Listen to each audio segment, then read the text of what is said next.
28வது சங்கீதம். ஆமென். 1வது வசனம் முதல் வாசிக்க போறோம். சேர்ந்து வாசிக்கலாம். என் கன்மலை ஆகிய கர்த்தாவே, உம்மை நோக்கி கூப்பிடுகிறேன். நீர் கேளாதவர் போல மௌனமாயிராதே. நீர் மௌனமாயிருந்தால் நான் குழியில் இறங்குறவர்களுக்கு ஒப்பாவேன். இன்னொரு விசை கூட வாசிக்கலாம். 1வது 2வது வசனத்தை. என் கன்மலை ஆகிய கர்த்தாவே, உம்மை நோக்கி கூப்பிடுகிறேன். நீர் கேளாதவர் போல மௌனமாயிராதேயும். நீர் மௌனமாயிருந்தால் நான் குழியில் இறங்குறவர்களுக்கு ஒப்பாவேன். நான் உம்மை நோக்கி சத்தமிட்டு உம்முடைய பரிசுத்த சன்னதிக்கு நேராக கை எடுக்கையில் என் விண்ணப்பங்களின் சத்தத்தை கேட்டருளும். ஆமென். கர்த்தருடைய பிள்ளைகளே, இந்த 1வது வசனத்திலே நீங்கள் வாசிக்கும் போது சங்கீதக்காரன் சொல்லும்போது ரொம்ப அழகாய் சொல்லுகிறார். நான் உம்மை நோக்கி சத்தமிட்டு கூப்பிடுகிறேன். நீர் கேளாதவர் போல மௌனமாயிராதேயும். நீர் மௌனமாய் இருந்தால் நான் குழியில் இறங்குறவர்களுக்கு ஒப்பாவேன். நீர் மௌனமாய் இருந்தால் நான் குழியில் இறங்குறவர்களுக்கு ஒப்பாவேன். சங்கீதக்காரன் இந்த சங்கீதத்தை ஒரு ஜெபமாக ஆண்டவருடைய சமூகத்திலே செய்கிறார். என்ன செய்கிறாருன்னா, ஆண்டவரே, நான் கூப்பிடுறேன், நான் சத்தம் போட்டு கூப்பிடுறேன், ஆனால் நீங்கள் என்ன பண்ணாதீங்க அப்படின்னு சொன்னால், நீங்கள் மௌனமாயிராதேயும். நீர் மௌனமாயிராதேயும். நீர் மௌனமாய் இருந்தால் நான் செத்து போகிறதற்கு சமானம், நான் குழிக்கு போகிறதற்கு சமானம். நீங்கள் பேசி தான் ஆகணும், நீங்கள் பதில் சொல்லி தான் ஆகணும், நீங்கள் அமைதியாக இருக்க முடியாது அப்படின்னு இந்த இடத்துல சங்கீதக்காரன் ஆண்டவரை பார்த்து ஒரு ஜெபத்தை ஏறெடுக்கிறான். அப்போ இன்றைக்கு நான் கொடுக்க போகிற செய்தி, நம்முடைய வாழ்க்கையிலே ஆண்டவர் நிறைய நேரங்களிலே கர்த்தர் அமைதியாய் இருக்கிறார். கர்த்தர் அமைதியாய் இருக்கிறார். நம்முடைய வாழ்க்கையில நம்ம பிள்ளைகள் வைத்திருக்கிற தகப்பனாராக இருக்கலாம், தாயாராக இருக்கலாம். சில விஷயத்தை எல்லாரும் சொல்லிட்டே இருக்கும்போது அப்படியே அந்த அப்பா அமைதியா இருப்பார், அம்மா அமைதியா இருப்பாங்க. அமைதியா இருக்கிறாங்க அப்படின்றதற்காக இவங்க ஒருவேளை அதை செய்ய முடியலையோ, இவங்களால செய்ய முடியாதோ அப்படின்னு நம்ம யோசிக்க முடியாது. அவர்களுக்கு அந்த காரியத்தை செய்ய முடியும். ஆனா அவங்க அமைதியா இருப்பதற்கு கண்டிப்பாக ஒரு நோக்கம் உண்டு, ஒரு காரணம் உண்டு. இந்த சத்தத்தை கேட்கிற யாரோ ஒருத்தருடைய வாழ்க்கையிலே ஆண்டவர் அமைதியா இருக்கலாம். உங்களுடைய ஜெபத்திற்கு ஆண்டவர் அமைதியா இருக்கலாம். உங்களுடைய கூக்குரலுக்கு ஆண்டவர் அமைதியா இருக்கலாம். ஆண்டவரே, நீர் அமைதியா இருக்கிறீரே, நீர் எந்த பதிலும் உம்மிடத்திலிருந்து வரலையே, எத்தனை வருஷமா நான் ஜெபம் பண்றேன், எத்தனை நாட்களாக நான் ஜெபம் பண்றேன், ஆனா எனக்கு ஒன்று கண்டிப்பாக தெரியும், ஆண்டவர் ஒரு காரியத்திலே கர்த்தர் அமைதியா இருப்பாரானால் அதில் நிச்சயமாய் தீமை இருக்காது. அவருடைய அமைதி உங்களுடைய வாழ்க்கையில் ஒரு பெரிய மாற்றத்தை, ஒரு பெரிய விடுதலையை உண்டாக்கும் என்கிறதிலே சந்தேகமே இல்லை. பரிசுத்தவான்களுடைய வாழ்க்கையிலே, அநேகருடைய வாழ்க்கையிலே ஆண்டவர் கொஞ்ச நேரம் ஆண்டவர் அமைதியா இருந்தார். நான் நம்புகிறேன் இன்றைக்கு உங்க வாழ்க்கையில ஆண்டவர் அமைதியா இருக்கலாம். சில வருடங்களாக ஆண்டவர் அமைதியா இருக்கலாம், சில மாதங்களாக ஆண்டவர் அமைதியா இருக்கலாம். ஆனால் என்றும் ஆண்டவர் அமைதியா இருப்பது இல்லை. ரொம்ப நாள் ஆண்டவர் அமைதியா இருப்பது இல்லை. அந்த குறிப்பிட்ட நேரம் வரும்போது ஆண்டவர் எழும்பி நின்று நமக்காக யுத்தம் பண்ணி, உங்களுக்காக எனக்காக யுத்தம் பண்ணி, உங்களுக்காக எனக்காக அந்த காரியத்தை செய்து முடிப்பேன் என்று கர்த்தர் வாக்கு கொடுக்கிறார். நம்புகிறவர்கள் கரங்களை தட்டி, அமைதியாய் இருக்கிற தேவன் சீக்கிரமாய் நமக்காய் நியாயம் செய்கிறவர். ஹல்லேலூயா. இஸ்ரவேல் ஜனங்களுடைய வாழ்க்கையில வேதம் சொல்லுகிறது, கிட்டத்தட்ட ஆண்டவர் 400 ஆண்டுகள் கர்த்தர் அமைதியா இருந்தார். அவர்கள் பல ஜெனரேஷன், ஒவ்வொரு ஜெனரேஷன்ஸும் எப்படியாவது அந்த இடத்தை விட்டு வெளியே வரணும், அவ்வளவு கொடுமையை அனுபவித்தார்கள். ஆண்டவர் ஆனா அமைதியா இருந்தார். ஜனங்கள் கூக்குரலிட்டார்கள், ஆண்டவர் அமைதியா இருந்தார். ஜனங்கள் கண்ணீரோடு தன்னுடைய பிள்ளைகளை பறிகொடுத்தார்கள், கர்த்தர் அந்த இடத்துல அமைதியா இருந்தார். அமைதியா இருந்தார். ரொம்ப ஆண்டுகள் அமைதியா இருந்தார். ஆனால் ஒரு நாள் ஆண்டவர் தன்னுடைய அமைதியை விட்டு வெளியே கர்த்தர் 10 வாதைகளுக்கு ஆண்டவர் கட்டளையிட்டார். வேதம் சொல்லுகிறது, இஸ்ரவேல் ஜனங்களுக்கு விரோதமாய் இருந்த அந்த எகிப்தினுடைய முழு காரியத்தையும் கர்த்தர் தகர்த்து எறிந்தார். நான் நம்புகிறேன் உங்கள் வாழ்க்கையில் இதுவரையிலும் அமைதியாய் ஆண்டவர் இருந்திருந்தாலும் இன்னும் ரொம்ப காலம் ஆண்டவர் அமைதியாக இருக்க மாட்டார். இஸ்ரவேல் ஜனங்களுக்காக எழும்பி நின்றது போல உங்களுக்காகவும் எனக்காகவும் கர்த்தர் எழும்பி நிற்பார். கர்த்தருடைய கரம் அந்த இடத்துல காணப்படும். ஆண்டவருடைய அற்புதம் அந்த இடத்துல கடந்து வரும். ஆமேன். கர்த்தர் துரிதமாய் எழும்பி நின்று இஸ்ரவேல் ஜனங்களை ஜெயிக்க பண்ணது உண்மையானால் நம்மை ஜெயிக்க பண்ணுகிறதற்கு வல்லவர். இயேசு அமைதியா இருக்க மாட்டார். ஆண்டவர் அமைதியா இருக்க மாட்டார். உங்கள் விஷயத்திலே ஆண்டவர் எழும்பி நிற்பார். உங்கள் பிள்ளைகள் விஷயத்திலே ஆண்டவர் எழும்பி நிற்பார். உங்களுடைய காரியங்களிலே ஆண்டவர் இனி தங்களுடைய தீவிரமான காரியத்தை செய்வேன் என்று ஆண்டவர் வாக்கு கொடுக்கிறார். ஹல்லேலூயா. இந்த வார்த்தையை நான் தியானிக்கும் போது வேதத்தில் ஆண்டவர் அமைதியாய் இருந்த 3 விதமான சூழ்நிலைகளை நான் பார்த்தேன். எனக்கு ரொம்ப ஆச்சரியமாக இருந்துச்சு. வேகமாய் உங்களுக்கு சொல்லி உங்களுக்காக ஜெபிக்க நான் ஆசைப்படுகிறேன். வேதத்தில் கர்த்தர் ஒரு இடத்துல கர்த்தர் அமைதியாக இருக்கிறார். நீங்கள் எடுத்துக்கொள்ளலாம். ஆதியாகமத்திலே ஒரு வசனத்தை நம்ம வாசிக்க போகிறோம். ஆதியாகமம் ஸ்தோத்திரம். நீங்கள் 22வது அதிகாரத்தை எடுத்துக்கொள்ளலாம். ஆதியாகமத்திலே ஆதியாகமம் ஸ்தோத்திரம். ஆதியாகமத்திலே 22ஆம் அதிகாரத்தினுடைய 10வது வசனத்திலிருந்து வாசிக்கலாமா? ஆதியாகமம் 22ஆம் அதிகாரம் 10வது வசனத்திலிருந்து வாசிக்கலாம். பின்பு ஆபிரகாம் தன் குமாரனை வெட்டும்படியாக தன் கையை நீட்டி கத்தியை எடுத்தான். அப்பொழுது கர்த்தருடைய தூதனானவர் வானத்திலிருந்து ஆபிரகாமே ஆபிரகாமே என்று கூப்பிட்டார். அவன் இதோ அடியேன் என்றான். அப்பொழுது அவர் பிள்ளையாண்டான் மேல் உன் கையை போடாதே, அவனுக்கு ஒன்றும் செய்யாதே. நீ அவனை உன் புத்திரன் என்றும் உன் ஏக சுதன் என்றும் பாராமல் எனக்காக ஒப்பு கொடுத்தபடினால் நீ தேவனுக்கு பயப்படுகிறவன் என்று இப்பொழுது அறிந்திருக்கிறேன் என்றார். ஆபிரகாம் தன் கண்களை ஏறெடுத்து பார்க்கும்போது இதோ பின்னாக புதரிலே தன் கொப்புகள் சிக்கி கொண்டிருந்த ஒரு ஆட்டுக்கடாவை கண்டான். அப்பொழுது ஆபிரகாம் போய் கடாவை பிடித்து அதை தன் குமாரனுக்கு பதிலாக தகன பலியிட்டான். ஆமேன். கர்த்தருடைய பிள்ளைகளே, இந்த இடத்திலே வேதம் சொல்லுகிறது ஆண்டவருடைய ஒரு அமைதியை குறித்து நம்ம வாசிக்கலாம். ஆபிரகாமை குறித்து நமக்கு தெரியும். ஆண்டவர் அவனுடைய 100வது வயதிலே ஆண்டவருக்கு அவர் ஒரு குழந்தையை கர்த்தர் தந்தார். அந்த குழந்தையை குறித்து வேதம் சொல்லுகிறது அவனுடைய ஏக சுதன் நேச புத்திரனான அந்த மனுஷன் 100வது வயதிலே தன்னுடைய குழந்தையை ஆண்டவர் தந்ததுனால தன்னுடைய எல்லா அன்பையும் தன்னுடைய எல்லா பாசத்தையும் அந்த பிள்ளை மேல ஆபிரகாம் அப்படியே கொட்டிட்டார். தன்னுடைய வாழ்க்கையில் இருக்கிற ஒரே சந்தோஷம் ஆபிரகாமுக்கு அந்த ஈசாக்கு என்கிற பிள்ளை தான். சந்தோஷம், எல்லா ஆசீர்வாதம் எல்லாமே அது ஒண்ணுதான். அப்போ அவரையே யோசிச்சுட்டு இருக்கும் போது ஆண்டவர் இப்ப சொல்றார். என்ன சொல்றார் அப்படின்னா, நீ நேசிக்கிற அந்த பிள்ளையை மோரியா மலை என்கிற அந்த மலையில போய் பலி செலுத்து அப்படின்னு ஆண்டவர் சொன்னார். அப்போ அதுக்கப்புறம் ஒரு பெரிய சூழ்நிலை நடக்கிறது. தன்னுடைய மகனை அவர் அழைத்து கொண்டு வருகிறார். அதுவும் தன்னுடைய தாயாருக்கு தெரியாம தான் அழைச்சிட்டு வரக்கூடிய ஒரு சூழ்நிலை.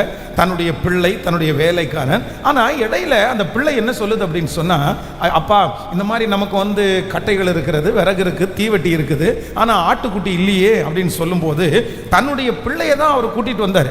அப்போ தன்னுடைய மனசு வலிக்குது. தன்னுடைய பிள்ளையை இன்னும் கொஞ்ச நேரத்தில் கொண்டு போய் பலி செலுத்த போறாரு. அப்போ அந்த மலையினுடைய அடிவாரத்தில் வந்தார். சரி, இப்போவும் ஆண்டவர் சரிப்பா நீ கிளம்பிட்ட, ஒன்று நான் நம்புறேன் அப்படின்னு சொல்லலை.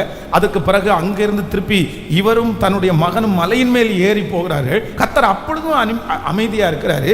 பலிபீடத்தை கட்டுற வரைக்கும் ஆண்டவர் அமைதியா இருக்கிறாரு. அந்த பிள்ளைய அந்த படுத்து பிள்ளைய கட்டுற வரைக்கும் ஆண்டவர் அமைதியா இருந்தாரு. எப்போ ஆண்டவர் சத்தம் போடுறார் அப்படின்னு சொன்னா, தன்னுடைய கத்தியை எடுத்து ஓங்கி இப்ப தன்னுடைய பிள்ளையை பலி செலுத்துவதற்காய் கொல்லுகிறதற்காய் அவர் ஆயத்தப்படும் போது ஆண்டவரிடத்திலிருந்து ஒரு சத்தம் வருது. பிள்ளையாண்டான் மேல் கையை போடாதே, அவனுக்கு எந்த சேதமும் நீ வருவிக்காத. அந்த இடத்துல ஆண்டவர் சொல்றார், நான் உன்னை நம்புறேன். எப்படி நம்புறேன்னா, அப்பொழுது அவர் பிள்ளையாண்டான் மேல் உன் கையை போடாதே, அவனுக்கு ஒன்றும் செய்யாதே, அவனை உன் புத்திரன் என்றும் உன் ஏக சுதன் என்றும் பாராமல் எனக்காக ஒப்பு கொடுத்தபடினால் நீ தேவனுக்கு பயப்படுகிறவன் என்று இப்பொழுது அறிந்திருக்கிறேன் என்றார். ஹல்லேலூயா. கர்த்தருடைய பிள்ளைகளே, அந்த கடைசி நேரத்திலே அப்படியே அந்த குழந்தைய அந்த பிள்ளைய பலி செலுத்த போகிற அந்த நேரத்தில் ஆண்டவர் தன்னுடைய அமைதியில் இருந்து அவர் வெளியே வருகிறார். நான் நம்புறேன் கர்த்தர் இப்பொழுது உங்களுக்கு அமைதியாக இருக்கிறது போல தான் தோணும். இப்போ எழும்பாத ஆண்டவர், இப்போ பேசாத ஆண்டவர் எப்போ பேச போறாரு அப்படின்னு உங்களுடைய கண்களுக்கு தோன்றும். ஆனால் நான் நம்புகிறேன் கடைசி நேரத்தில் வந்து நமக்கு அற்புதம் செய்கிறதற்கு கர்த்தர் வல்லவராய் இருக்கிறார். ஆபத்து காலத்தில் என்னை நோக்கி கூப்பிடு, நான் உன்னை விடுவிப்பேன், நீ என்னை மகிமை படுத்துவாய். கைகளை உயர்த்தி ஒரு ஹல்லேலூயா சொல்லலாம். அப்போ ஆபிரகாமை ஆண்டவர் எதற்காக ஆண்டவர் அமைதியா இருந்தார் அப்படின்னு சொன்னா, அவனை கடைசி வரைக்கும் ஆண்டவர் சோதித்து எப்படி நம்புறார் அப்படின்னு சொன்னா, நீ தேவனுக்கு பயப்படுகிறவன் என்று இப்பொழுது அறிந்திருக்கிறேன், இப்பொழுது அறிந்திருக்கிறேன்.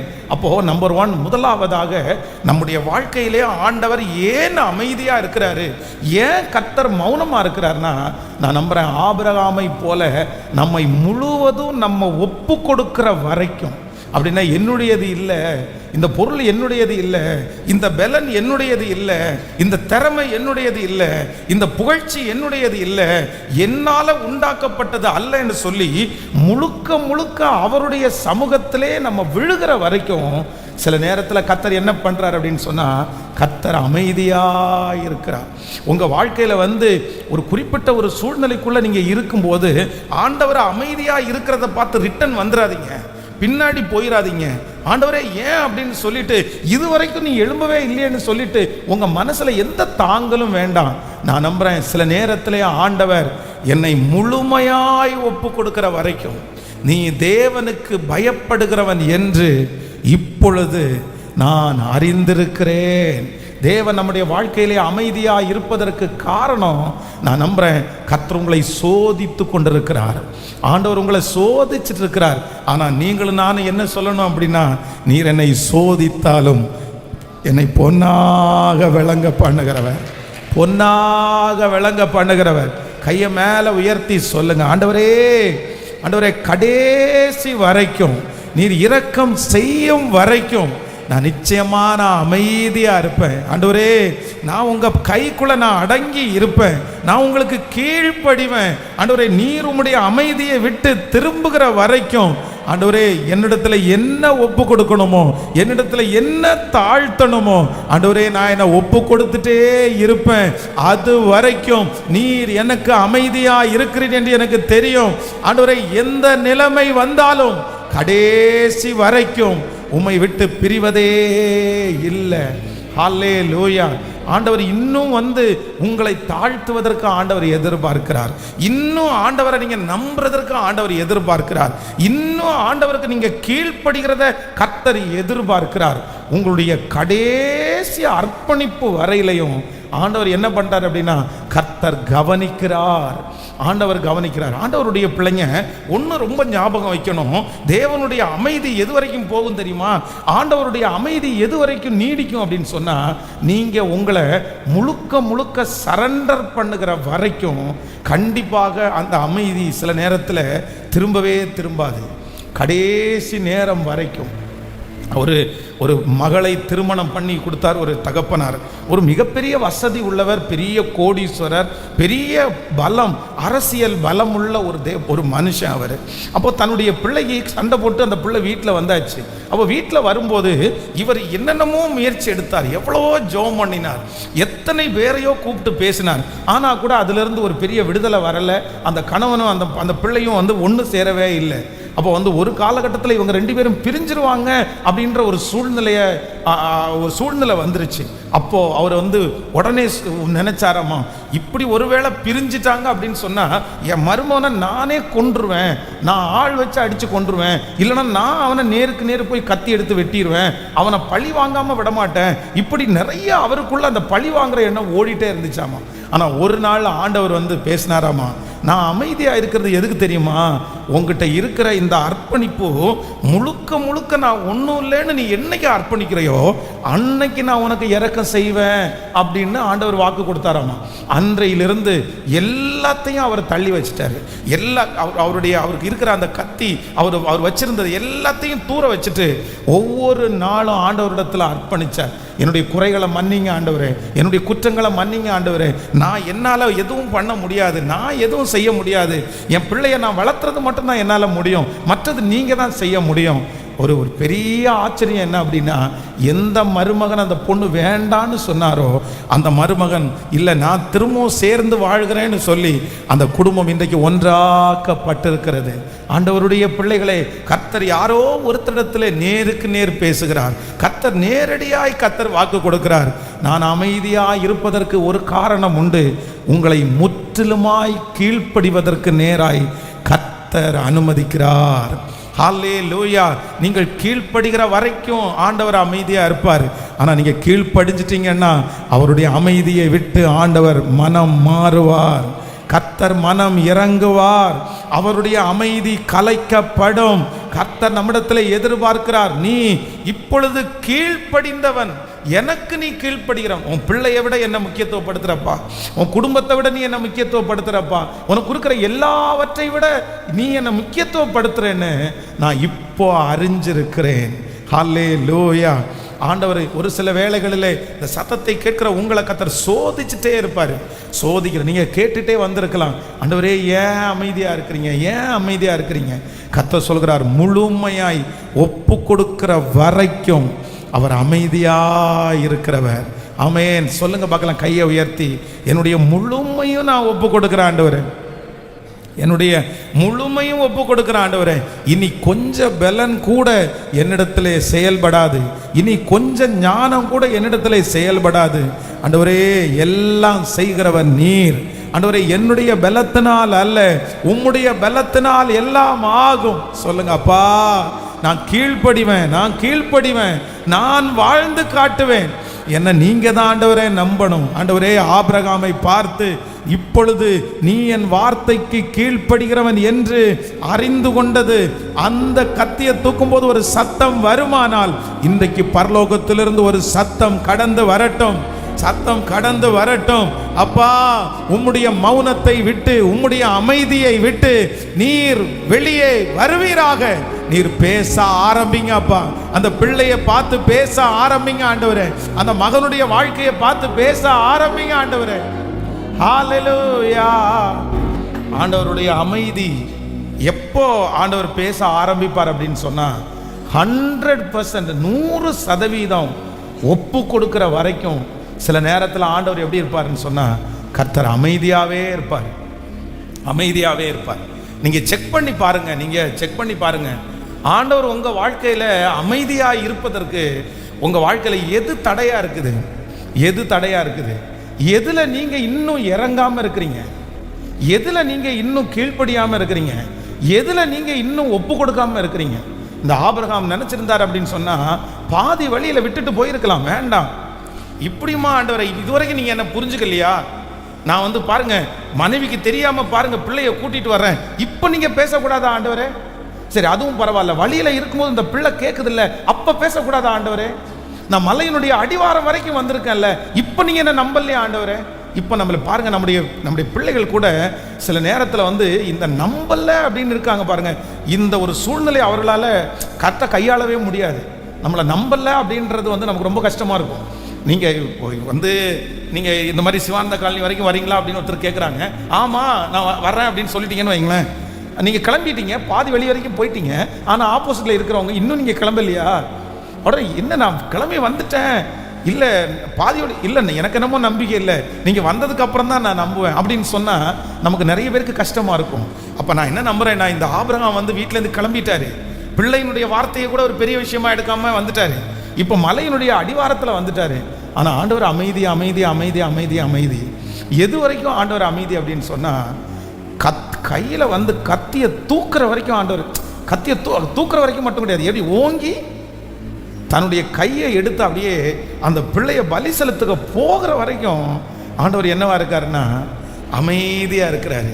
காரணம் என்னன்னா, இப்போ சொல்றாரு, நீ கீழ்ப்படுகிறவன் என்று, கர்த்தருக்கு பயப்படுகிறவன் என்று நான் இப்பொழுது அறிஞ்சிருக்கிறேன்ப்பா. யாரையோ ஒருத்தரை பார்த்து ஆண்டவர் பேசுறாரு, யாரோ ஒருத்தருக்கு ஆண்டவர் பேசுறாரு. சிஸ்டர், ஆண்டவர் அமைதியா இருக்கிறதுக்கு ஒரு காரணம் உண்டு. பிரதர், அமைதியா இருக்கிறதுக்கு ஒரு காரணம் உண்டு. எங்கேயோ ஒரு %, எங்கேயோ ஒரு இடத்துல நீங்க இன்னும் ஆண்டவருக்கு ஒப்புரவாகாம இருக்கிறீங்க, இன்னும் ஆண்டவருக்கு நீங்க கீழ்ப்படியாம இருக்கிறீங்க, இன்னும் அந்த காரியத்துல நீங்க விட்டு கொடுக்காம இருக்கிறீங்க, இன்னும் அந்த இடத்துல நான் தான் அப்படின்னு நிக்கிறீங்க, இன்னும் அந்த இடத்துல எனக்கு எனக்கு அப்படின்னு நீங்க நிறைய பேர் நிக்கிறீங்க.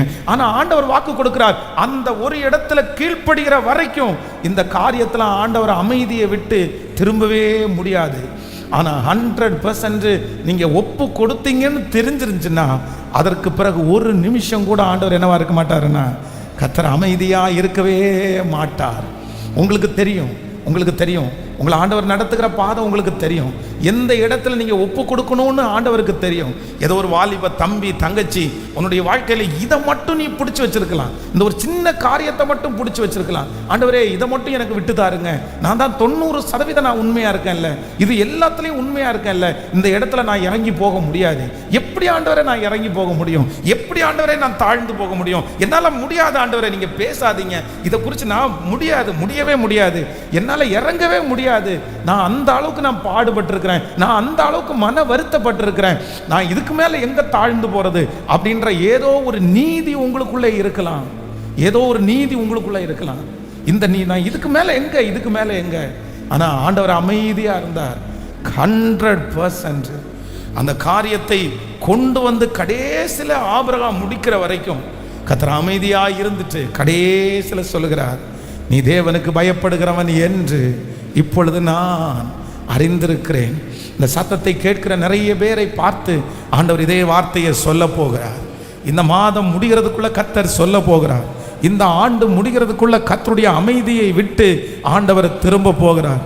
உங்கள் பிள்ளையின் விஷயத்திலே கர்த்தர் இனி அமைதியா இருப்பது இல்லை. உங்களுடைய கடன் விஷயத்திலே இனி கர்த்தர் அமைதியா இருப்பது இல்லை. உங்களுக்கு விரோதமாய் நடக்கிற அந்த யுத்தத்தில் ஆண்டவர் இனி அமைதியா இருப்பது இல்லை. உங்களுடைய எதிராளி விஷயத்தில் ஆண்டவர் இனி ஹல்லேலூயா கர்த்தர் அமைதியா இருக்க மாட்டார். ஆண்டவர் எழும்பி நிற்பார். ஆண்டவர் அவருடைய வார்த்தையினாலே பதிலை கர்த்தர் அனுப்புவார். கர்த்தர் எச்சரிப்பார். கர்த்தர் உங்களை கர்த்தர் தட்டி கொடுத்து எந்த காரியத்திற்காக நீங்கள் வருத்தப்படுகிறீர்களோ அந்த காரியத்திலே நன்மை உண்டாகும், நன்மை உண்டாகும். அந்த காரியத்திற்கு நன்மையை கர்த்தர் செய்வார். ஆண்டவர் அமைதியா இல்லை என்கிறதை நீங்கள் சீக்கிரமாய் அறிந்து கொள்ளுவீர்கள், அறிந்து கொள்ளுவீர்கள். உங்களை சுற்றி இருக்கிறவர்கள் கூட சொல்லுவார்கள், இவர்கள் தேவன், இவர்கள் ஆராதிக்கிற தேவன் அமைதியாக இல்லை என்று சொல்லுகிற அந்த நாள் சீக்கிரமாய் வரப்போகிறது. ஹல்லேலூயா. ஆண்டவர் என்ன எதிர்பார்க்கிறார் அப்படின்னா 100%, 100% கீழ்ப்படிதல் அப்படின்றது பாதி வழியில நின்றுட்டு அல்ல. இன்னும் அதான் சாத்ராக் மேஷாக் ஆபேத்நேகோ குறித்து வேதம் சொல்கிறது, அவர் இந்த அக்கினி சூளைக்கு எங்களை தப்புவித்தாலும் தப்புவியாமற் போனாலும் நாங்கள் நிச்சயமா இந்த காரியத்தை செய்வதில்லை. 100%, 100%. எல்லாரும் ஒரு 3 பேருடைய கையை பிடிச்சு சொல்லுங்களேன், ஆண்டவர் உங்களிடத்துல 100க்கு 100 ஆண்டவரை எதிர்பார்க்கிறார். சொல்லுங்க, 100க்கு 100 ஆண்டவரை எதிர்பார்க்கிறார். உங்களை கழுவணும் அப்படின்னு சொன்னா எந்த நீதியும் நம்மகிட்ட இருந்துடக்கூடாது. அப்படி நான் இப்போ இதனால தான் இப்படி செஞ்சேன். நமக்கு சில நேரங்களில் என்ன இருக்கும் அப்படின்னு சொன்னால், ஏதாவது ஒன்றை செஞ்சுட்டு நம்ம நிறைய பேர் நிரூபிப்போம். ஏன் இதை செஞ்ச அப்படின்னு கேட்டால் உடனே ஒரு காரணம் சொல்லுவோம், இதனால தான் இது செஞ்சேன், இதனால தான் இது செஞ்சேன். ஆனால் ஆண்டவர் என்ன சொல்கிறாருன்னா, அந்த காரணமே நம்ம சொல்லக்கூடாது. 100%. ஹல்லேலூயா. இப்போ பாட போகிறோம், நான் கீழ்ப்படிவேன், நான் வாழ்ந்து காட்டுவேன், என்னை நீங்கள் நம்புங்கப்பா, ஆமென் சொல்லுவோம். ஹல்லேலூயா. சில காரியத்தை ஆண்டவர் 100%, 100% நம்முடைய அர்ப்பணிப்பு அதை கர்த்தர் எதிர்பார்ப்பார், எதிர்பார்ப்பார். ஆமென். நான் இடையில பாதி வழியில் நம்ம விட்டுட்டு போக முடியாது. பாதி வழி வரைக்கும் வந்துட்டு செஞ்சிருங்க ஆண்டவரை, இனி நான் செய்வேன் நம்பிக்கை இல்லையா, இவ்வளவு நாள் நான் செஞ்சிருக்கிறேனே இனி நான் செய்ய மாட்டேனா அப்படின்னு நம்ம சொல்ல முடியாது. ஆண்டவர் என்ன பண்றாருன்னா எதிர்பார்க்கிறார். அது உங்களுக்கு மட்டும்தான் தெரியும், மற்றவங்களுக்கு யாருக்குமே தெரியாது. நம்மளை பார்த்து நிறைய பேர் பரிதாபப்படுவாங்க. நிறைய பேர் நம்மளை பார்த்து இவ்வளோ ஜெபம் பண்ணுறீங்களே, உங்களுக்கு ஏன் இது நடக்காமல் போச்சு அப்படின்னு நம்மளை பார்த்து நிறைய பேர் கேள்வி கேட்பாங்க. என்ன இந்த மாதிரி இந்த மனுஷனை ஒரு சோதனைக்குள்ளே நடத்துகிறாரு அப்படின்னு நம்ம நிறைய பேர் நம்மளை பார்த்து நம்மளை ரொம்ப பரிதாபமாக நிறைய பேர் பார்ப்பாங்க. ஐயோ, இவங்களுக்கு செய்யணும் ஆண்டவர், இவங்க எவ்வளோ ஊழியம் பண்ணுறாங்க, இவங்க எவ்வளோ ஜெபம் பண்ணுறாங்க, இவங்க எவ்வளோ சர்ச்சுக்கெல்லாம் கொடுக்குறாங்க அப்படின்னு வெளி தோற்றத்தினுடைய பார்வைக்கு எல்லாருடைய கண்களுக்கு முன்பாகவும் நம்ம கீழ்ப்படுகிறவளை போல ஒப்பு கொடுக்குறவளை போல இருக்கலாம். ஆனால் உண்மையாகவே வேதம் சொல்கிறது, மனிதனோ முகத்தை பார்க்கிறான், கர்த்தரோ. ஆண்டவர் ஒரு நாள் நியாயக்கேடு நமக்கு செய்யவே மாட்டார். நமக்கு தீமை ஒரு நாள் ஆண்டவர் செய்யவே மாட்டார். எத்தனை பேர் ஆமோதிக்கிறீர்கள்? நம்முடைய தேவன் நமக்கு தீமை செய்கிற தேவன் அல்ல. அவருடைய கையில் ஒரு நாளும் அநீதி இல்லை. நான் நம்புறேன் 100% அவர் உண்மை உள்ளவர், அவர் வாக்கு மாறாதவர், அவர் மனு புத்திரன் அல்ல, அவர் மனம் மாறவே மாட்டார்.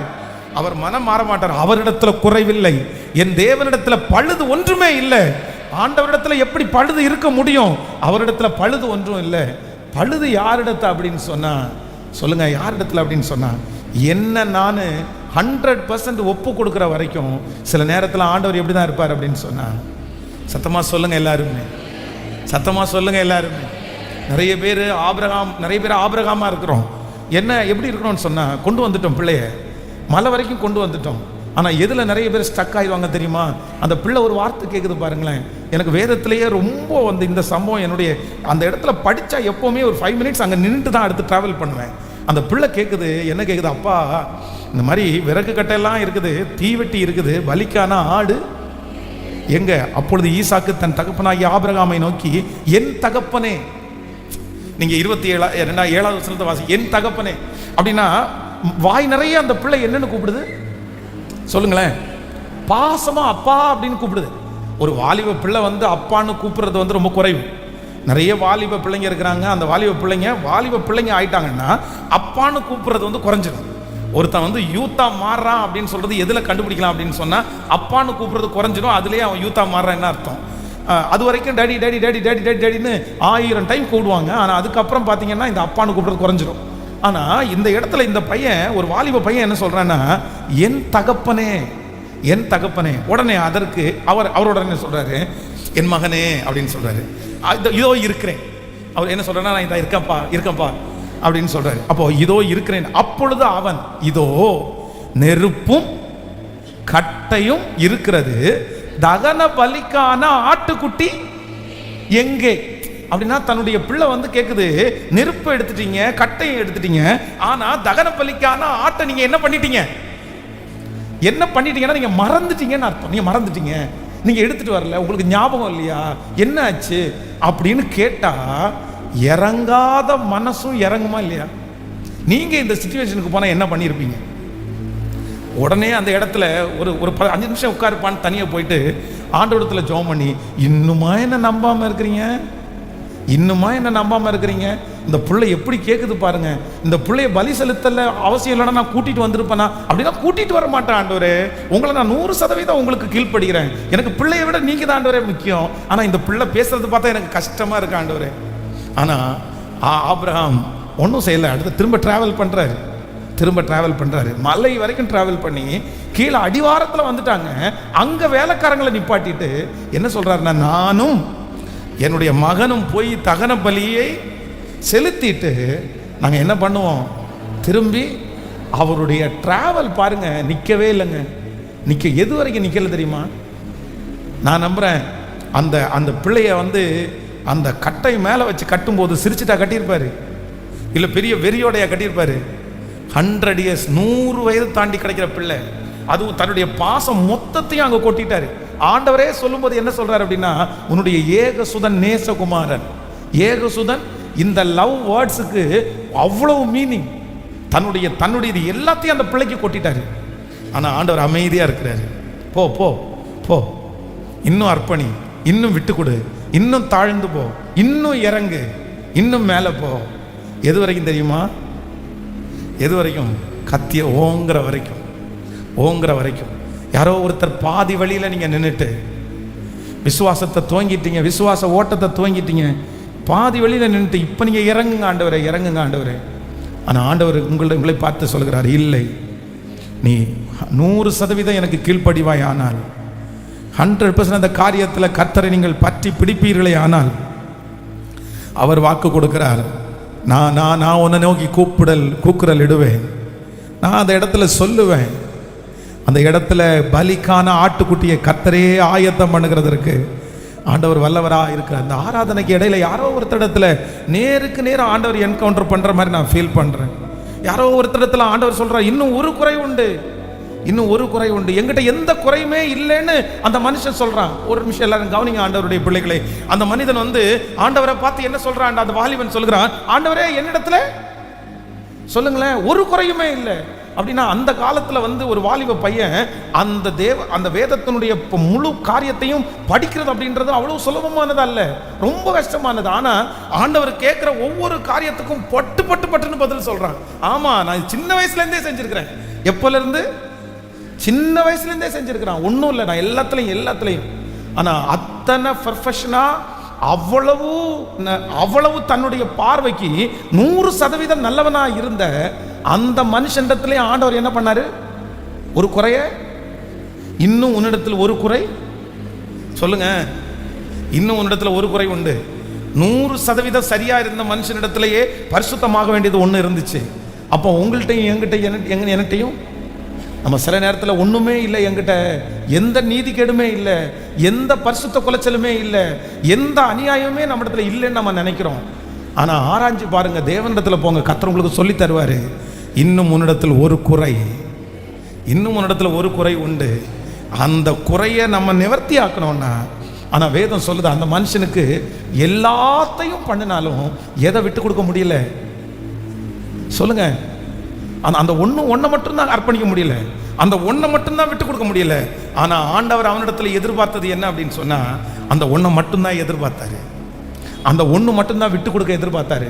சிஸ்டர், பிரதர், ஒன்று நினச்சிக்கோங்க, சிலரை பார்த்து ஆண்டவர் வந்து இப்போ செருப்பு நீ போடாத அப்படின்னு சொல்கிறாருன்னு வச்சுக்கங்களேன்.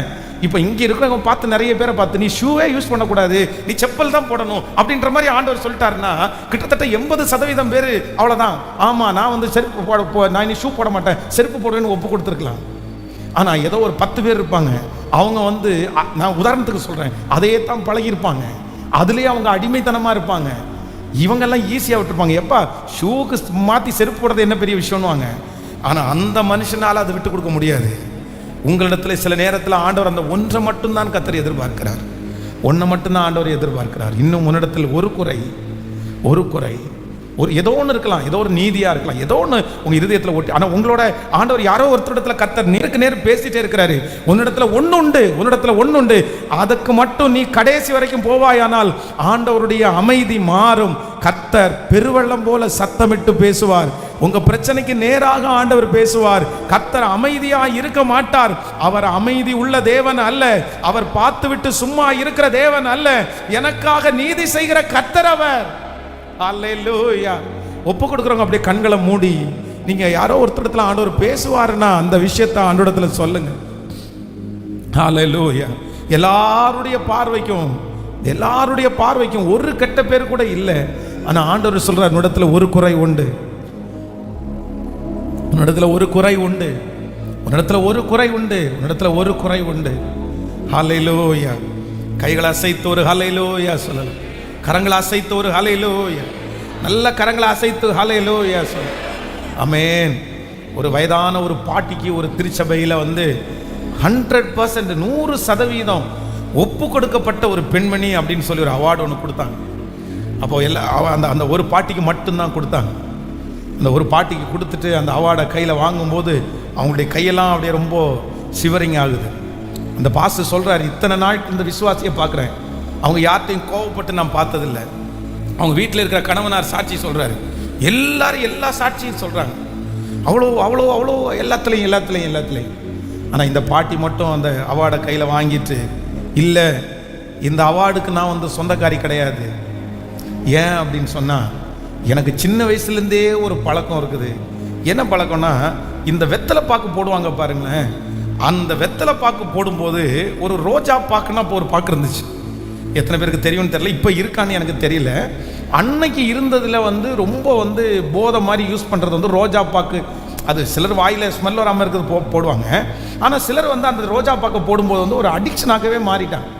ஆனால் இந்த அம்மா எதுக்கு அடிக்ஷன் அப்படின்னு சொன்னால், இந்த வெத்தலை பாக்கு போடும்போது ரோஜா பாக்க உள்ள வச்சு ஒரு நாளில் ஒரு 8 ரோஜா பாக்காவது போடுவாங்களாம். அப்போ ஆண்டவர் வந்து அவங்க மனசில் வந்து பேசிகிட்டே இருந்தாரம்மா, நீ வந்து இந்த விஷயத்துக்கு அடிமையாக இருக்க, நீ இதை உற்று அப்படின்னு சொல்லிகிட்டே இருந்தாங்க. இவங்களால விடவே முடியல. அப்போ அந்த அவார்டை வந்து திரும்பி சர்ச்சில் கொடுத்துட்டு, இதுக்கு நான் தகுதி உள்ளவள் அல்ல, என்னைக்கு நான் வந்து இந்த ரோஜா பாக்கு சாப்பிட்றத விடுறேனோ அன்னைக்கு நான் இதை வந்து திரும்பி வாங்கிக்கிறேன் அப்படின்னு அந்த அம்மா போய் உட்கார்ந்தாங்களாம் ஒரு கிராமத்தில். அப்போ ஆண்டவருடைய பிள்ளைகளே, அந்த அம்மா சர்ச்சுக்கு வர்றதுக்கு பாஸ் மார்க் போட்டார். அந்த அம்மா கோவப்படாமல் இருக்கிறதுக்கு கணவனார் வீட்டில் மார்க் போட்டார். ஆனால் ஆண்டவர் என்ன சொல்கிறார் அப்படின்னு சொன்னால், உன்னிடத்தில் ஒரு குறை, உன்னிடத்தில் ஒரு குறை, பரிசுத்தம் உள்ளவன் இன்னும் பரிசுத்தமாகட்டும், நீதி செய்கிறவன் இன்னும் நீதி செய்யட்டும். அதான் பாடணும் அல்ல, கணுக்கால் அளவு அல்ல, முழங்கால் அளவு அல்ல, நீந்தி நீந்தி மூழ்கத்தக்கதாய், மிதந்து மிதந்து மகிழத்தக்கதாய் நம்மை நடத்துகிற ஒரு தேவன் நம்மோடு கூட இருக்கிறார். அவர் அமைதியாக இருக்கிற தேவன் அல்ல. இன்னைக்கு பர்சனலாக ஆண்டவரிடத்தில் போய் பேசுங்க. ஆண்டவரே, என்னிடத்தில் இருக்கிற அந்த குறைகள் மாறட்டும். ஆண்டவரே, என்னிடத்தில் இருக்கிற குறைகள் மாறட்டும். ஆமென். ஸோ நம்பர் 2, இரண்டாவதாக ஆண்டவர் சில நேரங்களில் வந்து நம்முடைய வாழ்க்கையில் ஆண்டவர் வந்து ரொம்ப அமைதியாக இருக்கிறார். வாசிக்கலாமா? வேதத்தை திறந்து ஒரு வசனத்தை கூட நம்ம வாசிக்க போகிறோம். ஸ்தோத்திரம். யோவானின் எழுதின சுவிசேஷம் 11ஆம் அதிகாரத்தினுடைய 43வது வசனத்தை வாசிக்க போகிறோம். ஆமென். 41வது வசனத்திலிருந்து வாசிக்கலாமா? யோவான் சுவிசேஷம் 11ஆம் அதிகாரத்தினுடைய 41வது வசனத்திலிருந்து வாசிக்கலாம். அப்பொழுது மரித்தவன் வைக்கப்பட்டிருக்கிற இடத்திலிருந்து கல்லை எடுத்து போட்டார்கள். இயேசு தம்முடைய கண்களை ஏறெடுத்து, பிதாவே, நீங்கள் 11ஆம் அதிகாரத்தினுடைய 1வது வசனத்தை வாசிக்கலாமா? 11ஆவது அதிகாரத்தினுடைய 1வது வசனத்தை வாசிக்கலாம். 11ஆம் யோவான் எழுதின சுவிசேஷம் 11ஆம் அதிகாரம் 1வது வசனம். மரியாளும் அவன் சகோதரி ஆகிய மார்த்தாளும் இருந்த பெத்தானியா கிராமத்தில் உள்ளவனாகிய லாசரு என்னும் ஒருவன் வியாதிப்பட்டு இருந்தான். கர்த்தருக்கு பரிமள தைலம் பூசி தன் தலைமயிரினால் அவருடைய பாதங்களை துடைத்தவள் அந்த மரியாளே. அவருடைய சகோதரனாகிய லாசரு வியாதியாய் இருந்தான். அப்பொழுது அவருடைய சகோதரிகள், ஆண்டவரே, நீர் சிநேகிக்கிறவன் வியாதியாய் இருக்கிறான் என்று சொல்ல அவரிடத்திற்கு ஆள் அனுப்பினார்கள். இயேசு அதை கேட்டபோது, இந்த வியாதி மரணத்திற்கு ஏதுவாயிராமல் தேவனுடைய மகிமை விளங்குவதற்கு ஏதுவாயிருக்கிறது, தேவனுடைய குமாரனும் அதனால் மகிமைப்படுவார் என்றார். இயேசு மார்த்தாளிடத்திலும் அவருடைய சகோதரனுடைய லாசருடத்திலும் அன்பாயிருந்தார். அடுத்த வசனத்தை வாசிக்கலாம்.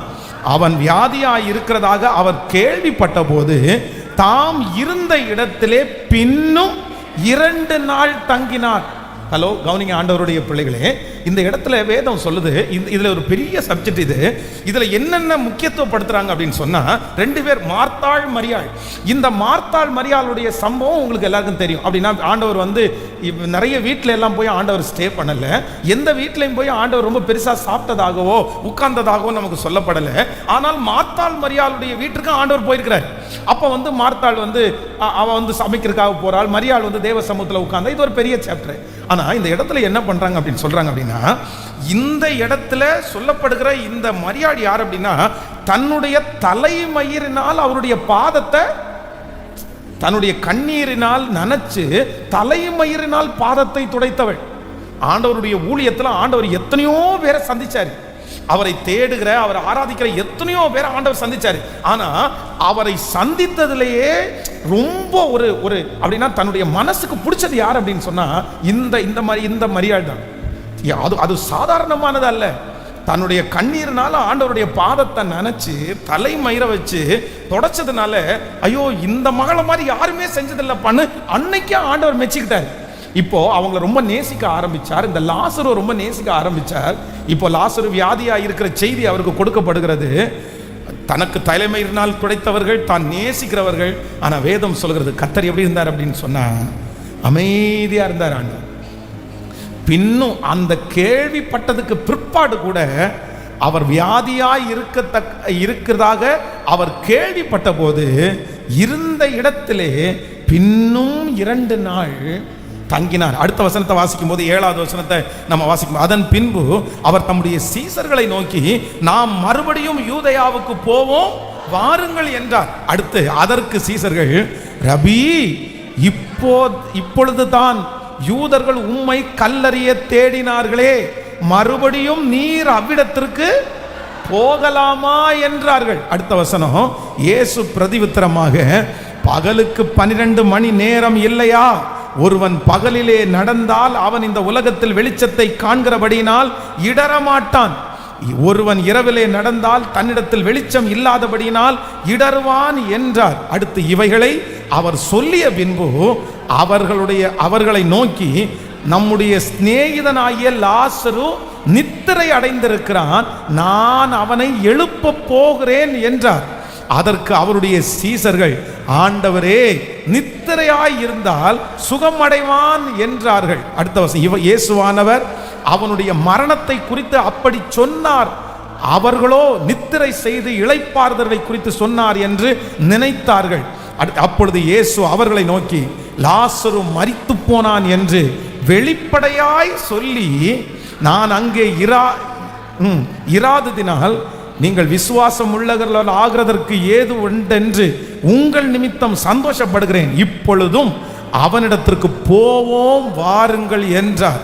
அப்பொழுது திதிமு எண்ணப்பட்ட தோமா மற்ற சீசர்களை நோக்கி, அவரோடு கூட மரிக்கும்படி நாம் போவோம் வாருங்கள். ஹலோ, இப்போ இந்த சம்பவம் உங்களுக்கு இந்த வசனத்தை வாசிக்கும் போதே புரிஞ்சிருக்கும். இப்போ என்ன நடக்குது அப்படின்னு சொன்னா, ஆண்டவர் கிளம்பிட்டாரு. கிளம்பும் போது என்ன சொல்றாருன்னா, நம்ம போலான்னு சொல்லும்போது ஏற்கனவே பிரச்சனை இருக்கு ஆண்டவரே அப்படின் போது ஆண்டவர் விசுவாசத்தை தூண்டி விடுறாரு. அதுக்கப்புறம் லாசருவை பார்க்க போறோம், அவன் நித்திரையா இருக்கிறான்னு சொன்ன உடனே, அவன் தூங்கிட்டு இருக்கானா எந்திரிச்சுவான் அப்படின்றாங்க. இல்லப்பா, அவன் இறந்தே போயிட்டான் அப்படின்றாரு. இறந்து போயிட்டான்னு சொன்ன உடனே திதிமு எனப்பட்ட தோமா, அப்படின்னா நமக்கு இந்தியாவுக்கு வந்தார்ல சுவிசேஷம் அறிவிக்கிறதுக்கு, இந்த தோமா உடனே என்ன சொல்றாரு அப்படின்னு சொன்னா, மற்ற சீசர்களை நோக்கி, எப்பா இன்னைக்கு கன்ஃபார்ம். என்ன கன்ஃபார்ம்? நமக்கு என்ன இருக்குது? நமக்கு அடி இருக்குப்பா. அவரோடு கூட மரிக்கும்படி நாமும் இன்னைக்கு செத்து போறது உறுதி. ஏன் அப்படின்னு சொன்னா, வியாதியா இருக்கும்போது வீட்டுக்கு போகல, 2 நாள் இங்கே தங்கிட்டாரு. இப்போ அவன் செத்து போயிட்டான்.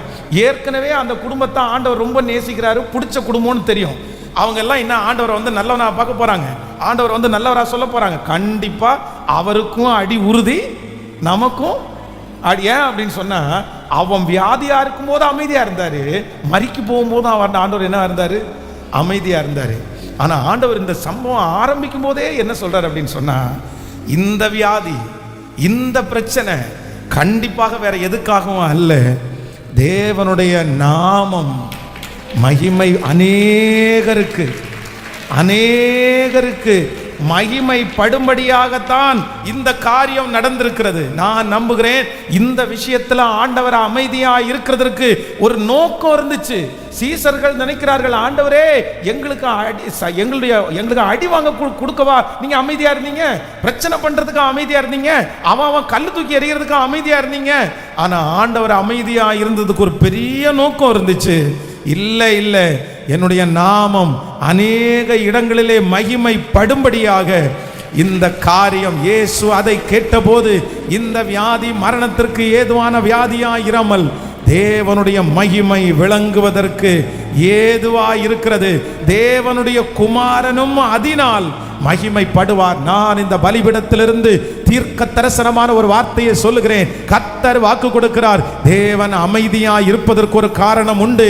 இத்தனை தெரிந்தும் இத்தனை அறிந்தும், லாசரு மரித்து போனதை அறிந்தும், வியாதியாய் இருக்கிறதை அறிந்தும், ஆண்டவர் அமைதியாய் இருக்கிறதுக்கு ஒரு காரணம். இது தேவனுடைய குமாரன் மகிமைப்பட போகிறார். இந்த பிரச்சனையின் மூலமாய் ஆண்டவர் மகிமைப்பட போகிறார். இந்த சூழ்நிலையின் மூலமாய் அநேகருக்கு ரட்சிப்பு உண்டாக போகிறது. இந்த பிரச்சனையின் மூலமாய் உங்க குடும்பத்தில் ஒரு ரட்சிப்பு உண்டாக போகிறது, ஒரு மன மாற்றம் உண்டாக போகிறது, உங்க பிள்ளைகளுக்கு ஒரு மாற்றம் உண்டாக போகிறது. இது தீமைக்காக வந்தது அல்ல. அல்லேலூயா, அல்லேலூயா. எத்தனை பேரை ஆமோதிக்கிறீர்கள்? சிலர் ஒருவேளை பிள்ளைகளுக்காக ஜெபிக்கலாம், கணவனாருக்காக ஜெபிக்கலாம், எதிர்காலத்திற்காக ஜெபிக்கலாம். ஆண்டவரே என்னை காண்கிற தேவன் தானே, நீர் பார்த்துட்டு தானே இருக்கிறீங்க. உங்களுக்கு தெரியாம இருக்குமா ஆண்டவரே? இந்த கண்ணீர் தெரியாம இருக்குமா ஆண்டவரே? கண்டிப்பா தெரியும்ல ஆண்டவரே. நீர் நான் உங்களை எவ்வளவு நேசிக்கிறேன்னு உங்களுக்கு தெரியும்ல ஆண்டவரே. என்னுடைய தலைமயிரினாலே நான் தொடச்சேன்ல, என்னுடைய கண்ணீர்னால நினைச்சேன்ல. எங்களை நீங்க ரொம்ப நேசிங்க ஆண்டவரே. போன வாரம் கூட வந்து வீட்டில் சாப்பிட்டு தானே ஆண்டவரே போனீங்க. உங்களுக்கு சொல்லி அனுப்பணும்ல, கரெக்டா நியூஸ் வந்துச்சுல்ல, நீங்க கிளம்பி வந்திருக்கலாம்ல. இந்த மாதிரி ஆயிரக்கணக்கான கேள்விகள் மார்த்தாளுக்குள்ளையும் மரியாளுக்குள்ளையும் இருந்திருக்கலாம். ஆனா ஆண்டவர் அமைதியாவே இருந்தார். ஆண்டவர் அமைதியா இருந்தார். சீடர்களால் புரிஞ்சிக்கவே முடியல, இவர் நல்லவரா கெட்டவரா, இவர் நல்லவரா கெட்டவரா. இவ்வளவு கேள்விப்பட்டு இவர் அமைதியா இருக்கிறார், இவ்வளவு பார்த்துட்டு இவர் அமைதியா இருக்கிறாரு. ஆனா ஆண்டவர் வந்து ஃபர்ஸ்டே டிசைட் பண்ணிட்டாரு, இதிலே தேவனுடைய குமாரனும் ஹல்லேலூயா மகிமைப்பட போகிறார்.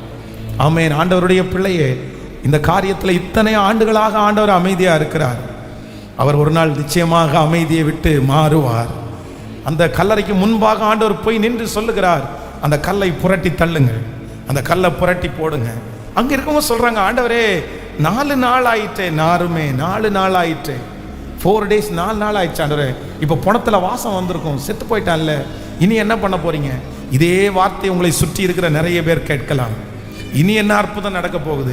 இனி உயிரோடு, அதான் ஆண்டவர் வந்து அவனை உயிரோடு எழுப்ப போகிறேன்னு அப்படின்னு சொல்லும் போது அவங்க நம்பவே இல்லை. ஆமா ஆமா ஆமா, ஆனாலும் அவங்களுக்குள்ள ஒரு நம்பிக்கை இருக்குது. என் சகோதரன் எழும்புவான். எப்போ எழும்புவான் அப்படின்னா, ஒரு நாள் நீங்க வரும்போது எழும்புவான். தன்னுடைய சகோதரன் மரித்து போனால் கூட அவங்களுடைய விசுவாசம் குறையல. ஆண்டவரை பார்த்து எந்த கேள்வியும் கேட்கல, அவன் எழுந்திருப்பான். ஆண்டவரே, எல்லாருக்கும் ஜெபித்த அத்தனை பேருக்கும் நம்பிக்கை இல்லை. ஆனா வேதம் சொல்லுகிறது, ஆண்டவர் லாசருவே வெளியே வா அப்படின்னாரு. உடனே லாசரு வெளியே வந்தான். கர்த்தர் லாசரு வெளியே கொண்டு வந்தார். இன்று ஆண்டவர் அநேகரிடத்தில் தீர்க்க தரிசனமாய் பேசிக்கொண்டே இருக்கிறார். நீங்கள் மரித்து போனது என்று நீங்கள் நினைத்து விட்டீர்கள். இனி லாசரு உயிரோடு எழும்ப மாட்டான் என்று உங்களுக்கு தெரிந்து விட்டது. இனி அந்த காரியம் நடக்க போவதில்லை. இனி அந்த குடும்பம் ஒன்றாக போவதில்லை. இனி அந்த குடும்பத்தில் சமாதானம் வராது பாஸ்டர். நான் திரும்பவும் அந்த மாதிரி உயரத்தை அடைவது லேசான காரியம் இல்லை. நான் திரும்பி எப்படி எழும்புன்ற நம்பிக்கை எனக்கு இல்லை. நான் மறுபடியும் நிற்கிறது அப்படின்றது கூடாத காரியம். இப்படிப்பட்ட வார்த்தைகள் உங்களுடைய இருதயத்தில் ஓடிக்கொண்டே இருக்கலாம். ஆனால் 4 நாளாகி மரித்து 4 நாளாகி நாற்றம் எடுக்கிறது என்று சொன்னாலும், லாசருவே வெளியே வா என்று அவர் ஒரு வார்த்தையை சொல்லுவாரானால், அவர் அமைதியா இராமல் ஒரு வார்த்தையை சொல்லுவாரானால், அந்த லாசரு வெளியே வந்தது போல உங்களுக்கு ஒரு அற்புதம் நடக்கும். நீங்கள் கைகளை தட்டி கொண்டிருக்கும் போது ஒரு அற்புதம் நடக்கும். கர்த்தரதை செய்வார், கர்த்தரதை செய்வார். ஆண்டவர் அதை செய்ய வல்லவர். ஆமென். இதிலே அவரும் மகிமைப்பட போகிறார். குமாரன் இதிலே மகிமைப்பட போகிறார். உங்கள் பிள்ளைகள் விஷயத்திலே இயேசு மகிமைப்பட போகிறார். இந்த பிரச்சனையிலே இயேசு மகிமைப்பட போகிறார். இந்த சூழ்நிலையிலே இயேசு மகிமைப்பட போகிறார். நல்ல கரங்களை தட்டி ஆமென். அவருடைய அமைதி, அவருடைய தாமதம், ஆண்டவருடைய தாமதம் தீமைக்கு அல்ல. ஆண்டவருடைய தாமதம் தீமைக்கு அல்ல. எல்லாம் ஜெபிக்கலாமா? ஆண்டவரே, உம்முடைய தாமதம் தீமைக்கு அல்ல. என் பிள்ளையினுடைய விஷயத்தில் உம்முடைய தாமதம் தீமைக்கு அல்ல. என் மகளுடைய விஷயத்தில் உம்முடைய தாமதம் தீமைக்கு அல்ல. ஆண்டவர் சொல்றார், இல்ல, அந்த தாமதத்தில் ஒரு அற்புதம் இருக்கிறது. அந்த தாமதத்தில் ஒரு அற்புதம் இருக்குது. அந்த தாமதத்தில் ஒரு மிராக்கிள் ஆண்டவர் செய்ய போறாரு. முழு பலத்தோடு ஸ்தோத்திரம், ஸ்தோத்திரம், ஸ்தோத்திரம், ஸ்தோத்திரம். ஏசப்பா, ஏசப்பா, நன்றி, நன்றி, நன்றி. ஹல்லேலூயா, ஹல்லேலூயா, ஹல்லேலூயா. என் தேவன் அமைதியா இருப்பவர் அல்ல. ஆமென். ஹல்லேலூயா. ஸோ நம்பர் 1, முதலாவதாக ஆண்டவருடைய அமைதி. தேவன் ஏன் ஆண்டவர் அமைதியா இருக்கிறார் அப்படின்னு சொன்னா, நம்முடைய 100% ஒப்பு கொடுத்தல ஆண்டவர் என்ன பண்றாராமா? எதிர்பார்க்கிறார். 100%. நம்பர் 2, இரண்டாவதாக ஆண்டவர் ஏன் அமைதியா இருக்கிறார் அப்படின்னு சொன்னா, குமாரன் அதிலே மகிமைப்படும்படியாய், உங்கள் மூலமாய் ஆண்டவர் மகிமைப்படும்படியாய்.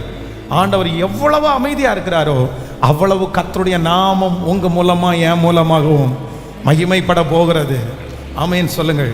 நம்பர் 3, மூன்றாவது ஒரு காரியத்தை வேகமாய் சொல்லி நான் முடிக்கிறேன். மார்க் எழுதின சுவிசேஷம் 6ஆம் அதிகாரத்தினுடைய 28வது வசனத்தை வாசிக்க போறோம். மார்க் எழுதின சுவிசேஷம் 6ஆம் அதிகாரத்தினுடைய 28வது வசனம். அந்தபடி அவன் போய் காவற்கூடத்திலே அவனை சிறைச்சேதம் பண்ணி அவன் தலையை ஒரு தாளத்திலே கொண்டு வந்து அதை அந்த சிறு பெண்ணுக்கு கொடுத்தான். அந்த சிறு பெண் அதை தன் தாயினிடத்தில் கொடுத்தாள். நீங்கள் 6ஆம் அதிகாரம், நீங்கள் 25வது வசனத்திலிருந்து வாசிக்கலாமா? 6ஆம் அதிகாரம் 25வது வசனத்திலிருந்து வாசிக்கலாம். உடனே அவள் ராஜாவினிடத்திற்கு சீக்கிரமாய் வந்து, நீர் இப்பொழுது ஒரு தலத்திலே யோவானுடைய தலையை எனக்கு தர வேண்டும் என்று கேட்டாள். அப்பொழுது ராஜா மிகுந்த துக்கம் அடைந்தான். ஆகிலும் ஆணையின் நிமித்தமும் கூட பந்தி இருக்கிறவர்கள் நிமித்தமும் அவர்களுக்கு அதை மறுக்க மனதில்லாமல் உடனே அவருடைய தலையை கொண்டு வரும்படி சேவகருக்கு கட்டளையிட்டு அனுப்பினான்.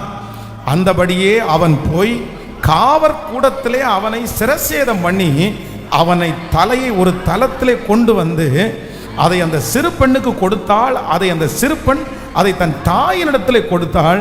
அவருடைய சீசர்கள் அதை கேள்விப்பட்டு வந்து அவன் உடலை எடுத்து ஒரு கல்லறையிலே வைத்தார்கள். ஆண்டவருடைய பிள்ளைகளே, இந்த இடத்துல எனக்கு இன்னைக்கு ரொம்ப ஆச்சரியமா இருந்துச்சு. ஆண்டவருடைய அமைதி.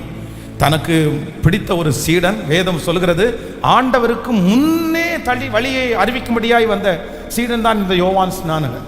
இந்த யோவான் ஸ்நானகனை குறித்து வேதத்தில் வாசிச்சா, கர்த்தருக்கு வழியை ஆயத்தம் பண்ண வந்தவன். ஆண்டவருக்கு ஞான ஸ்நானம் கொடுத்தது யார் அப்படின்னு சொன்னா இந்த யோவான் ஸ்நானகன். அப்போ எல்லாவற்றிலையும் பெரியவன், தீர்க்க தரிசனத்தின்படி வந்தவன். அப்போ இந்த இடத்துல என்ன பண்றாங்க அப்படின்னு சொன்னா, அவனுடைய ஒரு அந்த சம்பவம் உங்களுக்கு தெரியும். ஒரு பொண்ணு டான்ஸ் பண்றா. உடனே அந்த ராஜா ஆணையிடுறார், உனக்கு இந்த ராஜ்யத்தில் பாதியை நீ கேட்டா கூட உனக்கு தருவேன்னு ஆணையிடுறார்.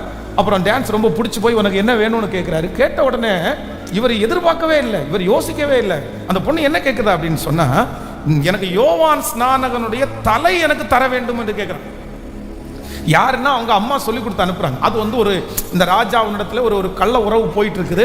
அதை குறித்து இந்த மனுஷன் கண்டிச்சு பேசுறாரு, கண்டிச்சு உணர்த்துறாரு. அதனால அந்த கசப்பை மனசுக்குள்ள வச்சுட்டு இந்த யோவான் ஸ்நானகனுடைய தலை, ஆண்டவர் அமைதியா இருக்கிறார். எப்படி கர்த்தர் இப்படி அனுமதிக்கலாம்? எப்படி ஆண்டவர் தான் அனுமதிக்கலாம்? அவர் ஒரு ஊழியக்காரர், ஆண்டவருக்கு முன்னோடியாய் வந்தவர். சரி, அவர் மரணம் எப்படி வேணாலும் சம்பவிச்சுக்கலாமே, எப்படி வேணாலும் ஆண்டவர் எடுத்துக்கலாமே. இப்படி ஒரு பொண்ணு டான்ஸ் ஆடின உடனே ஒரு தலையை கேட்பாங்க. உடனே அவ்வளவு தூரம் ஒரு ஊழியக்காரனுடைய வேல்யூ கம்மியானதா? ஆண்டவருக்கே ஞானஸ்நானம் கொடுத்த ஒரு ஊழியக்காரனுக்கு இப்படிதான் அவனுடைய தலையை வெட்டி அவனுடைய உயிர் போகணுமா? இந்த மாதிரி நிறைய கேள்வி. ஆனால் ஆண்டவர் எல்லாவற்றிலும் அமைதியாக இருந்தார். எதுவுமே அதே போல அவங்க சொன்ன உடனே அந்த தலையை வெட்டி ஒரு தட்டில் கொண்டு வச்சுக்கிறாங்க. அதை கொண்டு போய் அந்த அம்மாட்ட கொடுத்துட்டாங்க. முடிஞ்சிச்சு. சீடர்கள் எடுத்து அடக்கம் பண்ணி விட்டாங்க. ஆண்டவர் எதுவுமே பேசலை. நம்மளா இருந்தால், நம்ம அந்த சீடர்களுடைய குரூப்பில் நம்ம இருந்தால் நம்ம நிறைய பேர் கேள்வி கேட்போம். ஆண்டவர் இத்தனை நாளும் அவர் உங்களை சேவிச்சதுக்கு என்ன அர்த்தம், என்ன அர்த்தம், என்ன அர்த்தம்? நான் என்ன நம்புறேன் அப்படின்னு சொன்னா, இந்த இடத்துல ஆண்டவர் அமைதியா இருந்ததற்கு காரணம் என்ன அப்படின்னா, அவரை கொண்டு, யோவான் ஸ்நானகனை கொண்டு இந்த உலகத்துல என்ன ஊழியத்தை ஆண்டவர் செய்யணும்னு நினைச்சாரோ அந்த ஊழியம் என்ன ஆச்சு அப்படின்னு சொன்னா, அது முடிஞ்சிருச்சு. அது முடிஞ்சிருச்சு. இதுக்கு மேல அந்த ஊழியம் இல்லை. ஒன்று நினைத்துக் கொள்ளுங்கள், ஆண்டவர் சில இடங்களிலே ஆண்டவர் நமக்கு தீவிரமாய் ஆண்டவர் நமக்காக இறங்குவார். தீவிரமாய் ஆண்டவர் நம்ம இடத்துல பேசுவார். தீவிரமாய் நமக்கு ஆண்டவர் உதவி செய்வார். ஆனா சில இடத்துல மட்டும் ஆண்டவர் என்ன பண்ணுவார் அப்படின்னு சொன்னா, அவர் அமைதியா இருப்பார். காரணம் என்ன அப்படின்னு சொன்னா, நம்ம பார்வையில, நம்ம கண்ணோட்டத்துல அந்த வேலை முடியல. ஆனா ஆண்டவருடைய கண்ணோட்டத்தில் அது என்ன ஆச்சு அப்படின்னு சொன்னா, ஃபினிஷ்டு, அவ்வளவுதான். நம்ம கண்ணோட்டத்தில் அது தீமை, நம்ம கண்ணோட்டத்தில் அது இழப்பு, நம்ம கண்ணோட்டத்தில் அது நெகட்டிவ், நம்ம கண்ணோட்டத்தில் அது பார்க்கும்போது தோல்வி. ஆனால் நான் நம்புகிறேன், என்னுடைய பார்வை தேவனுடைய பார்வை அல்ல, என் வழி ஆண்டவருடைய வழி அல்ல. அவருடைய பார்வையிலே அது உத்தமமானது, அது உண்மையானது. யோவான் அந்த இடத்திலே தான் பிரசங்கம் பண்ணின, தான் சொன்ன அந்த உபதேசத்திற்கு அவர்கள் கீழ்ப்படிய மனதில்லாமல் அதன் நிமித்தம் அவன் இரத்த சாட்சியாய் மரிக்க வேண்டும் என்கிறது ஆண்டவருடைய ஒரு பெரிய திட்டம். அந்த காரியம் ஆண்டவருடைய திட்டத்திலே எழுதப்பட்டிருக்கிறது. அவருடைய திட்டத்தை ஒருவராலும் மாற்ற முடியாது. நான் நம்புகிறேன், ஆண்டவர் சில நேரத்திலே நம்முடைய வாழ்க்கையிலே அமைதியாக இருக்கிறதுக்கு காரணம் என்ன அப்படின்னு சொன்னா, அது தேவ திட்டம். அது தேவனுடைய செயல்பாடு. அது அவருக்கு மட்டும்தான் அதனுடைய விளக்கம் தெரியுமே தவிர நம்ம அதனுடைய விளக்கத்தை சொல்ல முடியாது. ஆனால் ஒன்று நமக்கு சொல்ல முடியும், அவர் எதை செய்தாலும் நன்மைக்காகவே செய்கிறவர். கண்டிப்பாக அதில் தீமை என்கிற ஒன்று இருக்கவே இருக்காது. நம்முடைய பார்வைக்கு தீமையா இருந்தாலும் அவருடைய பார்வைக்கு அது நன்மையாகவே இருக்கிறது. ஹல்லேலூயா. கைகளை உயர்த்தி ஆமென் சொல்லுங்க பார்க்கலாம். என் தேவன் அமைதியா இருப்பது இல்லை, என் தேவன் அமைதியா இருப்பதில்லை. கடலை பார்த்து ஆண்டவர் இறையாதே அமைதலா இரு என்று சொன்ன தெய்வம் அவர் அமைதியா இருப்பது இல்லை. இந்த நாட்களிலே ஆண்டவர் நமக்காய் காரியங்களை கர்த்தர் செய்ய போகிறார்.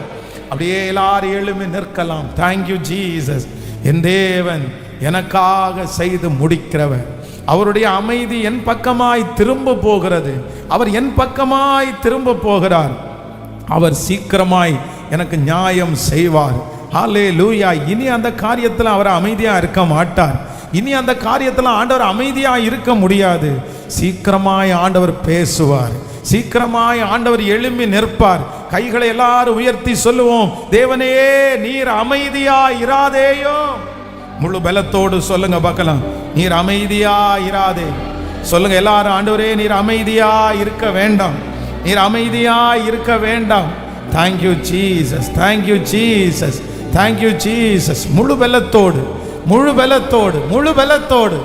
ஆமென், ஆமென், ஆமென், ஆமென். நீர் எல்லாவற்றையும் எங்களுக்காக செய்து முடிக்கிற ஒரு நல்ல கர்த்தர். ஆமென். அதைத்தான் சங்கீதம் 28ஆம் சங்கீதத்திலே சங்கீதக்காரன் சொல்லுகிற ஜெபம் அதுதான். ஹல்லேலூயா. என் நீர் என் கன்மலையாகிய கர்த்தாவே, உம்மை நோக்கி கூப்பிடுகிறேன். நீர் கேளாதவர் போல் மௌனமாயிராதேயும். நீர் மௌனமாயிருந்தால் நான் குழியில் இறங்குறவர்களுக்கு ஒப்பாவேன், நான் குழியில் இறங்குறவர்களுக்கு ஒப்பாவேன். சத்தத்தை உயர்த்தி, சத்தத்தை உயர்த்தி, என் ஆண்டவரே நான் உம்மை நோக்கி சத்தமிட்டு உம்முடைய பரிசுத்த சந்ததிக்கு நேராக என் கை எடுக்கையில் என் விண்ணப்பங்களின் சத்தத்தை கேட்டருளும். ஹல்லேலூயா. அமைதியாயிராதேயும், சும்மா இராதேயும், அமைதியாயிராதேயும். கைகளை உயர்த்தி, ஆண்டவரே நீர் எழும்பும், என்னுடைய பிள்ளை விஷயத்தில் நீர் எழும்பும். சொல்லுங்க, எந்தெந்த காரியத்தை குறித்து கேட்கணுமோ ஏசப்பாட்ட சொல்லுங்க, ஆண்டவரே நீர் அமைதியா இராதேயும். ஜெபிக்க ஜெபிக்க சங்கீதக்காரனுடைய ஜெபம், சங்கீதக்காரனுடைய ஜெபம் நமக்கு வரட்டும். நீர் அமைதியா இராதேயோ. ஆண்டவரே இவ்வளவு நாள் அமைதியா இருந்தீங்களே போதும்பா, இத்தனை வருஷம் அமைதியா இருந்தது போதும் ஆண்டவரே. ஆனா இன்னைக்கு எழும்பி நில்லுங்க ஆண்டவரே, நீர் அற்புதம் செய்யும் ஆண்டவரே. உம்முடைய அற்புதத்திற்காக நாங்க காத்திருக்கிறோம் ஆண்டவரே.